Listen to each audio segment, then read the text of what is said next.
महाराष्ट्राचे थोरत शिल्पकार स्वर्गवासी यशवंतराव चव्हाण साहेबांच्या स्मृतिदिनी आज प्रीती संगम येथे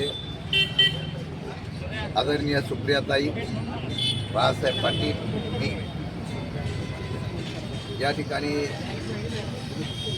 या महापुरुषाला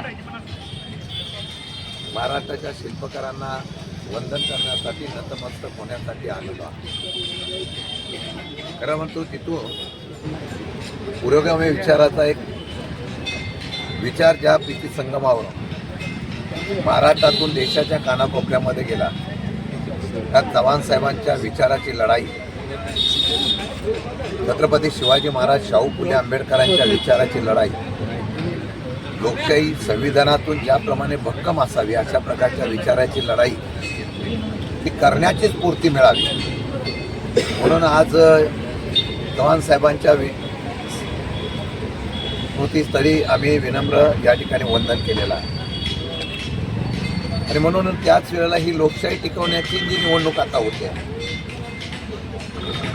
कराड नगर परिषदेच्या निवडणुकीला यशवंत विकास आघाडी आणि लोकशाही आघाडीच्या माध्यमातून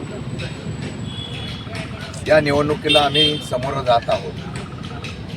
चव्हाण साहेबांच्या आणि पी डी पाटलांच्या विचाराचा वारसा घेऊन या कराड नगरीने आज तिथपर्यंत काही जातीवाद्यांना बाजूला ठेवून तोच विचार कायम ठेवण्याचा प्रयत्न केलेला आहे.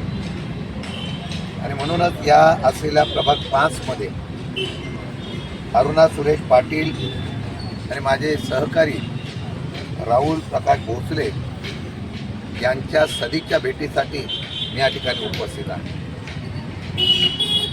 आज योगायोग आहे की आज डॉक्टर बाबासाहेब आंबेडकरांच्या असलेल्या स्मारकाजवळ येत असताना या दोन्ही कार्यकर्त्यांना सदिच्छा भेट असताना त्यांचा आशीर्वाद घेण्याची संधी मला मिळाली. लोकसभेच्या निवडणुकीला आंबेडकर जयंतीच्या वेळेला याच चौकामध्ये त्यावेळेच्या जनतेने, या कराडच्या जनतेने दिलेला उत्स्फूर्त अशा प्रकारचं पाठबळ आणि तोच विचार परत जिवंत ठेवण्यासाठी करण्याची मिळालेली संधी प्रांताध्यक्ष म्हणून आज काम करत असताना ही लढाई आहे.